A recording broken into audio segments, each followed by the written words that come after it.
Olá, eu sou Alice Gomes, sejam bem-vindos mais uma vez ao canal do Arte Despojada. Hoje eu vou mostrar para vocês como eu faço a iluminação em algumas de minhas peças. Eu separei aqui algumas mandalinhas para vocês, 4 peças, 2 de 5 centímetros e 2 de 7 centímetros. E eu vou mostrar para vocês também como eu faço o fundo preto das mandalas. É super simples, muitas pessoas me perguntam. Eu utilizo, tá vendo? Uma esponjinha de louça mesmo. Ela já tá bem gasta minha, ó. Eu junto ela bem na pontinha, ó. Tá vendo? Eu faço um biquinho aqui na ponta, ó, que ele vai me dar mais delicadeza quando eu for aplicar a tinta. A tinta é a mesma, a PVA, a tinta preta da Acrylex. É a mesma que eu faço as pinturas. Então eu vou mostrar aqui num disquinho de 5 centímetros, sem nenhuma pintura, ele tá transparente ainda, sem nenhuma mandala, só para mostrar para vocês mesmo como que eu faço o preto. Então realmente eu achei dessa maneira um pouco mais simples, tá vendo? Juntando bastante a esponja, porque ela vai ficar bem firme e vai me dar mais precisão na hora que eu for aplicar no disco, já que eu faço em discos muito pequenos. Eu encontrei dessa maneira a maneira mais fácil para fazer o fundo dos meus discos. Eu já tentei com rolinho, não deu muito certo, porque o rolinho é muito grande. Eu tentei também com pincel, só que com pincel fica marcas. E olha, vocês estão vendo que aqui no disco de acrílico, ele tem uma parte arredondada. Um dos lados, o canto, é arredondado. Eu acho que dá para perceber aí no vídeo um pouco, né? Então, justo esse lado é o lado que eu deixo sempre para fazer o fundo preto. Porque cada centímetro, cada milímetro, na verdade, é muito importante aqui, principalmente nesse disco de 5 centímetros, né? Que ele já é tão pequenininho, então a gente tem um espaço bem reduzido para pintura. Ele vai ficar escapando da minha mão aqui algumas vezes, mas é porque eu tô tentando filmar aqui pra vocês, então eu não tô segurando ele de uma maneira muito ideal. Mas é muito simples, gente, ó. Com a pontinha dos dedos, você segura o disquinho. Eu geralmente dou 2 camadas de tinta. Uma camada só não fica legal, não é suficiente. Ele fica um pouco transparente, até porque estamos pintando sobre um acrílico. Talvez se vocês quiserem aplicar um primer antes, pode ser que uma camada só seja o suficiente, mas é tão pequenininho que 2 camadas nem gasta tanta tinta assim. Então tá vendo, ó, ela fica uma texturinha, fica bonita até. Eu gosto do efeito que dá na mandala, essas batidinhas que eu dou com a esponjinha. Então não tem segredo nenhum, ó, só com algumas batidinhas você vai preenchendo aqui. Onde fica a marquinha do dedo, na segunda demão fica mais fácil de cobrir essas pontinhas. Vocês têm que fazer com bastante calma, bastante delicadeza para não manchar do outro lado da pintura. Então, tá vendo como que fica, ó? Então, essa é a maneira que eu faço o fundo das minhas mandalas. Então vamos lá para a segunda dica de hoje, que é a iluminação das peças. Eu trouxe aqui para vocês algumas prontas já. Então eu vou começar com o branco. Geralmente eu utilizo o branco, às vezes eu uso também as cores das mandalas na iluminação. Não somente o branco eu uso. Se for cor clara, dá pra gente trabalhar também a iluminação com essas cores. Mas no caso aqui, a única cor que eu vou usar vai ser o flamingo, que é a cor que eu fiz essas hastes aqui na lateral, esses puxadinhos aqui na lateral, que eu ensino sempre pra vocês. Então eu vou iluminar aqui no centro do branco, só pra dar um charme mesmo, né, já que é branco. Então vamos pôr uma cor aqui. E vocês viram que eu iluminei só ali no verdinho, com a tinta branca, que é só pra dar um pontinho de luz.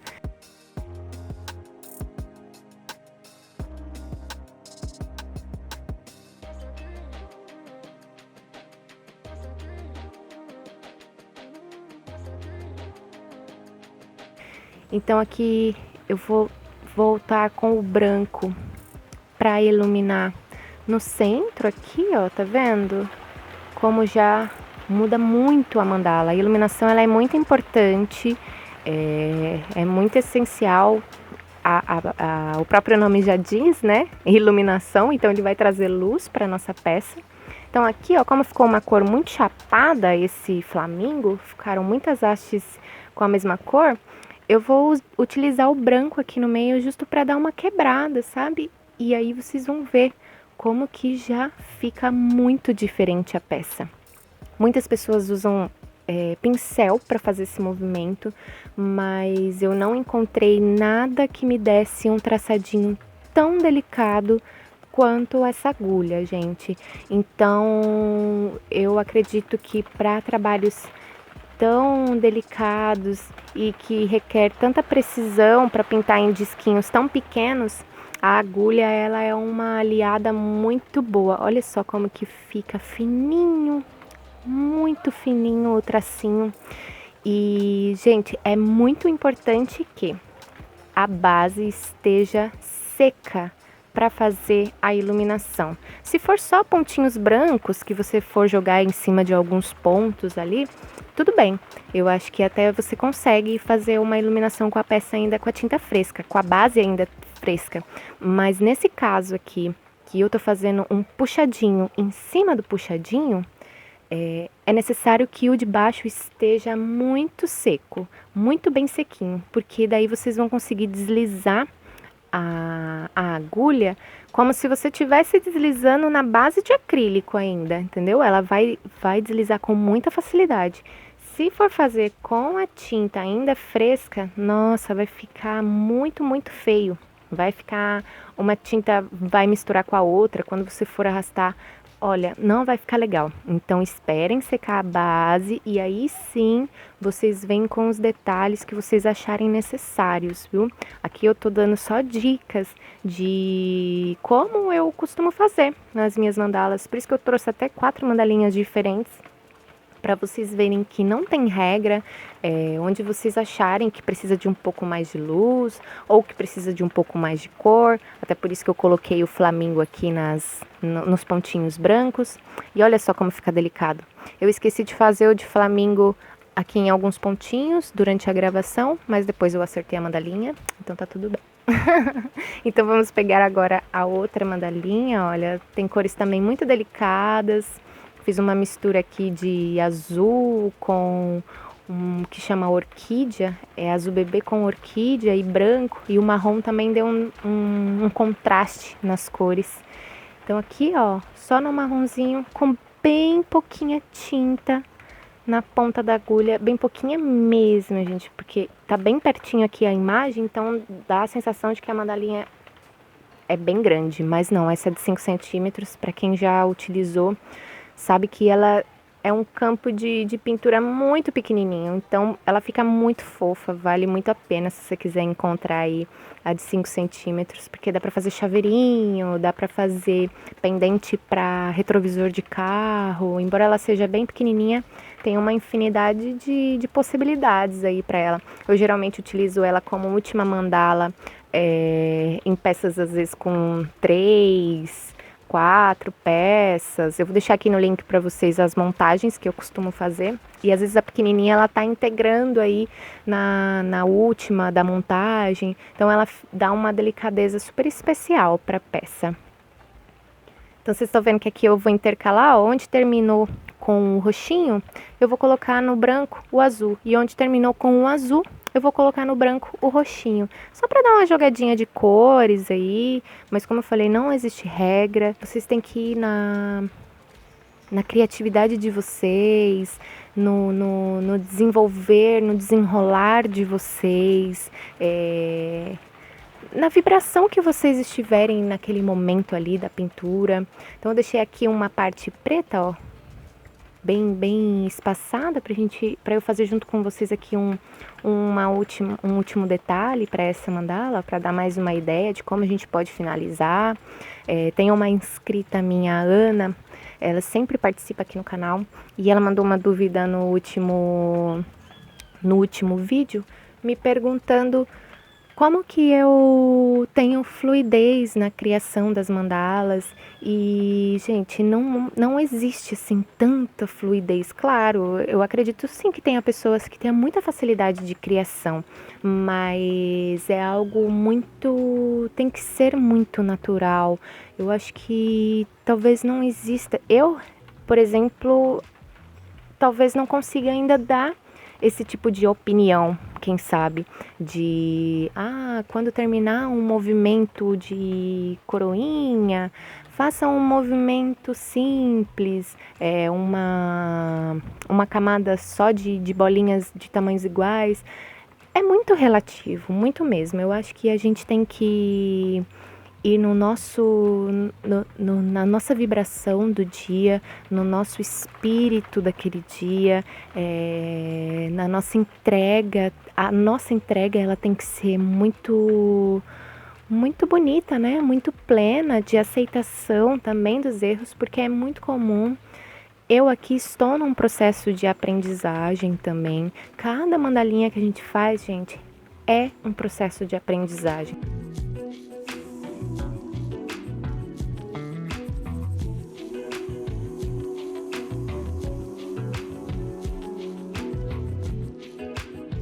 Eu tô mostrando bem de perto, gente, porque às vezes no vídeo vocês não conseguem ter a dimensão de como que é tão bonitinho, e pessoalmente é muito diferente as mandalas. E aqui vamos para agora de 7 centímetros. Vamos iluminar essa bonitinha aqui também. Vocês vão vendo aí com o passar do vídeo como que vai dando diferença na cor da peça. Tudo vai ganhando vida. Então, mais uma vez, é muito importante a iluminação, porque realmente dá outro ar para as nossas mandalas. Então, voltando ao que eu estava dizendo antes, com relação à fluidez de criação das mandalas, porque essa inscrita ela falou que ela tem muita dificuldade em mandalas a partir de 20 centímetros, que são mandalas maiores já, que tem um campo um pouco maior de pintura, porque aqui realmente é fácil o preenchimento, né? A gente não precisa desenvolver muitos movimentos diferentes, como nesse caso dessa mandala. Vocês estão vendo que o centro dela foi uma pintura muito simples, porque essas hastes, elas já ocuparam uma boa parte do meu espaço que eu tenho aqui nessa mandalinha de 7 centímetros. Então, realmente, eu não precisei ter muito mais criatividade para dar segmento nessa mandala, porque eu já estava quase no final, tá vendo só? Eu fiz as coroinhas aqui em três camadinhas só, tá vendo? Flamingo, 2, e essa cor mais escura foi a 3ª camadinha e pronto, eu já cheguei no finalzinho da mandala. Então, para mandalas maiores, realmente, às vezes é um pouco complicado de a gente pensar, será que o próximo movimento eu faço assim ou eu faço assado? Será que vai combinar? Será que vai ficar bonito? Será que eu tô viajando? Realmente, gente, já me fiz essas perguntas muitas vezes. Eu acho que é algo que todo mundo se pergunta, todo mundo que pinta mandalas, e mesmo quem já pinta há muito tempo, muitas vezes nós estamos pintando as mandalas e já imaginando, nossa, não tô gostando do resultado, acho que eu tô viajando. E daí a gente vê que tudo não passa de uma paranoia da nossa cabeça quando vê que a mandala ficou incrível. Então eu acho que o processo de criação é isso, pessoal. Se vocês pararem para reparar, em outros canais, por exemplo, em outras páginas no Instagram, vocês vão ver que muitas pessoas que fazem pontilhismo têm um estilo de pintura muito diferente um do outro. Cada um se encontrou de uma maneira, de uma técnica diferente, com um material diferente. Então, eu acredito que se a habilidade de cada um é diferente, eu acredito que o processo de criação também é muito individual, é muito do nosso momento, é muito do nosso espírito, da nossa entrega. Eu falo não como uma estudiosa ou como uma conhecedora de qual que é o real significado e qual que é a real, como eu posso dizer, qual que é o efeito, né, que as mandalas elas têm sobre nós, sobre os nossos pensamentos, sobre as nossas emoções, sobre nossas habilidades. Eu sei que tudo isso existe, mas eu não sei dizer de maneira profissional, por exemplo. Eu sei dizer de alguém que sente os efeitos disso, que tem sentido os efeitos diariamente em cada mandala, em cada processo de criação. Nós vamos avançando, nós vamos sempre melhorando. Isso é fato. Eu já até falei isso aqui no canal e vocês vão perceber que conforme vocês forem pintando, vocês vão sentindo mais facilidade em algum movimento, em alguma utilização de instrumento, porque nós vamos tomando consciência, né, do limite que aquela arte nos dá, de qual que é o limite da minha criatividade, da minha habilidade para desenvolver aquela criatividade. Então, por isso que eu digo que não por ego ou por qualquer coisa do tipo. Eu digo que a criação ela é muito individual por isso, porque eu acho que a gente deve seguir os nossos instintos. Eu acho que a gente deve fazer o que nós achamos que tem que ser feito ali naquela mandala. Com o tempo, nós vamos pegando, acho que é algo muito instintivo, de nós olharmos e já captarmos o que talvez fique melhor ali. E quando eu acho que a gente chega nesse ponto de já saber o que precisa ser feito ou de imaginar o que precisa ser feito, acho que não saber, né? Porque tudo pode ser adaptado, tudo pode ser inovado. Então eu acho que aí chega o momento maior de criação, porque é onde a gente começa a arriscar em pontos novos, em movimentos novos, porque a gente já tem um pouco mais de segurança em como que eu devo trabalhar, como que tem sido o desenvolvimento da minha arte com os instrumentos que eu tenho trabalhado. Então, por isso que eu digo que é uma questão de muita prática, o pontilhismo, respeitar o seu próprio tempo, respeitar o seu momento. Eu vou chegar até num ponto para vocês terem uma noção. Se eu for relacionar a pintura com o meu ciclo menstrual, por exemplo.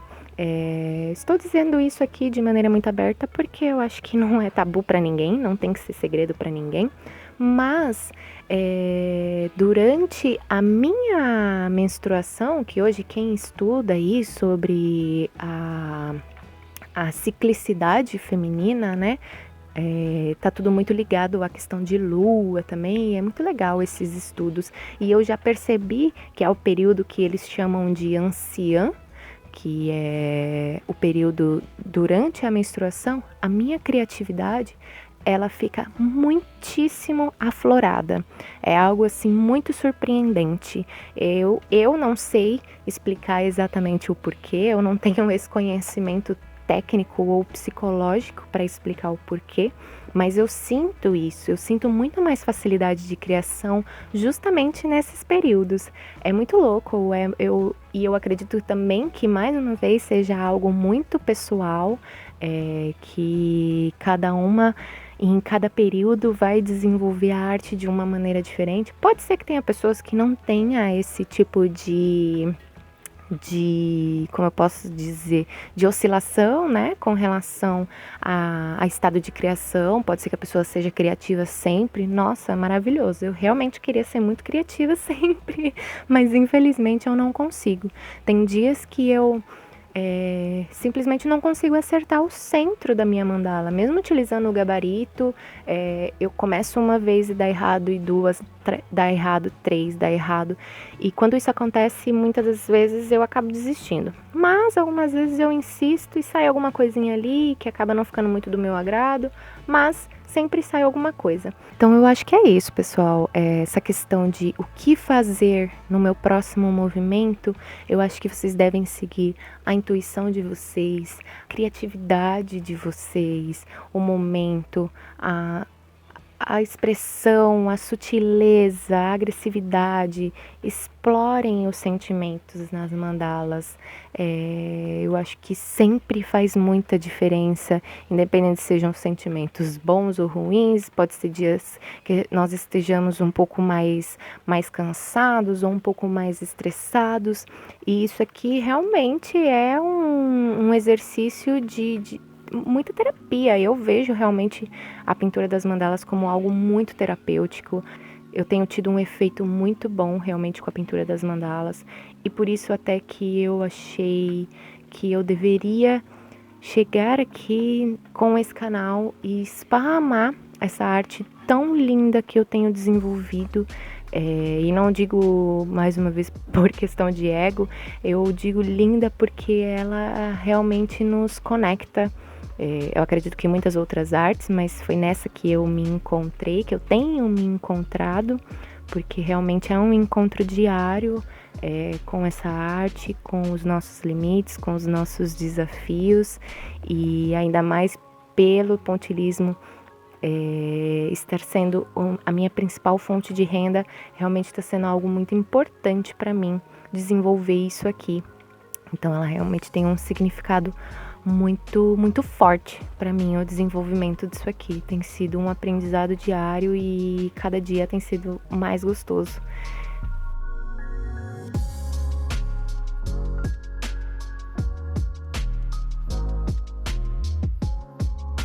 Então vocês estão vendo que já teve bastante diferença aqui, né, na iluminação dessa peça. Durante a nossa conversa ali, que eu falo demais, eu fiz um intercalado ali de cores, tá vendo? Ali nos puxadinhos, onde tá escuro, eu vim com o flamingo, onde tá o claro, eu vim com o escuro.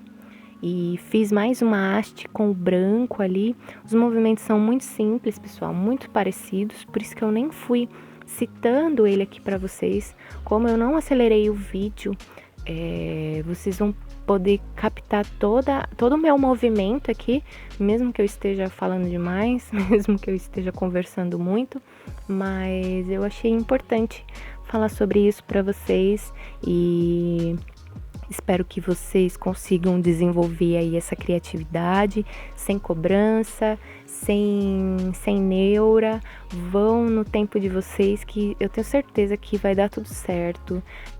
Espero muito que as dicas estejam sendo úteis, que vocês estejam conseguindo desenvolver aí as mandalinhas. Quem quiser me mandar lá no Instagram ou no Pinterest, se tiver se inspirado em alguma mandalinha minha, eu vou ficar muito feliz, viu?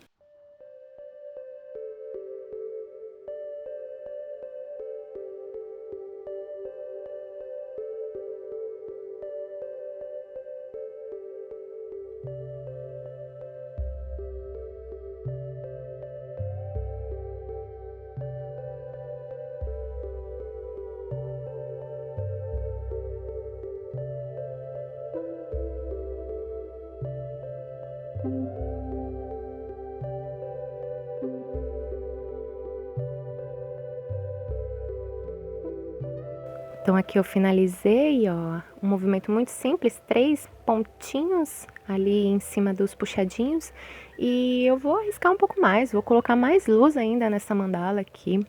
Na última camada da coroinha, vou aplicar o branco em cima e vamos ver no que vai dar.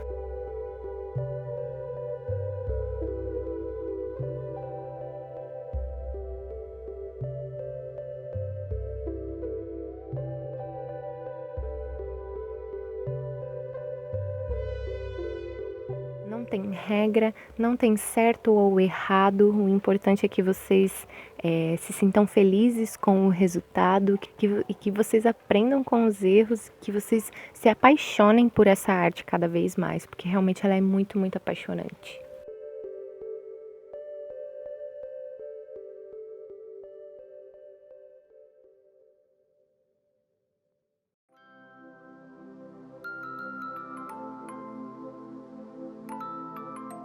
Então, pessoal, enquanto vou terminando aqui nos movimentos da coroinha, aplicando o branco, voltando lá no início do vídeo que eu mostrei para vocês como eu pinto o fundo das mandalas, vocês viram que é algo muito simples, não tem segredo, gente.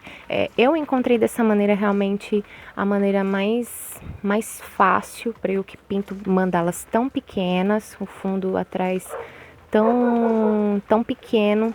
Então, assim, o que vocês podem observar é que eu evitei também de utilizar nesse caso aqui dessa mandala, eu não fui até o final da peça com a pintura. Eu fiquei ali, sei lá, 2 milímetros talvez, que é até onde eu fiz agora esses pontinhos menores em cima da última haste da coroinha. Então, assim eu evito de Olha só o resultado dessa aqui, como fica bonita e iluminada. Então assim eu evito de quando eu passar o preto atrás, eu acabar manchando a tinta na frente, tá, pessoal? Por isso que eu digo que tem que ser algo bem delicado, o momento que vocês fazem a pintura da parte de trás. E eu encontrei dessa maneira, com a esponjinha assim, fazendo um biquinho para ficar ainda mais preciso o meu movimento ali de batidinhas atrás do disco. Eu encontrei dessa maneira a delicadeza que eu precisava, tá? Então, cada um vai se adaptando da maneira que acha melhor. Então, eu só quis compartilhar aqui para vocês, porque muitas pessoas me perguntam, de fato, como que eu faço o fundo das mandalas. E é esse o meu processo. Depois de pintar toda a mandala, eu faço o fundo de preto e depois eu venho com a iluminação. Então, aqui eu perdi uma parte, gente, do meu vídeo. Era para eu ter mostrado para vocês eu fazendo a sobreposição com o marrom nessa haste do meio aí da flor. Tá vendo que tá com o marrom? Vocês estão vendo que ele tá brilhando? É porque a tinta tá fresca. Eu achei que tava filmando o celular e não estava.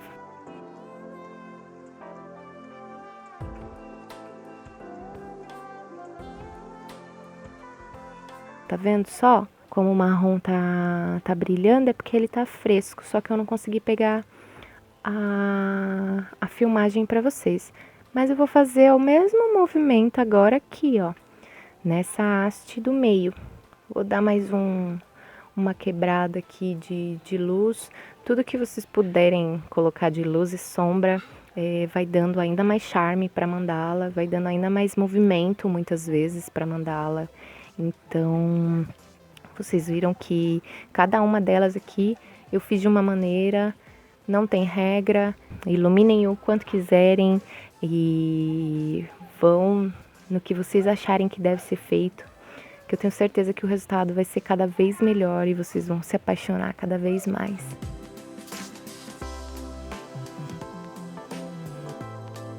Então essa foi a nossa última mandalinha. Ficou curtinho esse, porque realmente eu perdi uma parte da filmagem, mas eu acho que vocês conseguiram acompanhar bem aí todo o processo. As 4 mandalinhas aqui que eu trouxe para vocês, como que elas ficaram bonitinhas, como que fica diferente com a iluminação.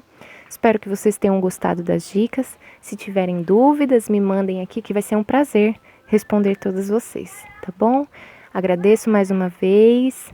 Se gostarem, se inscrevam no canal. Fiquem com Deus e até a próxima!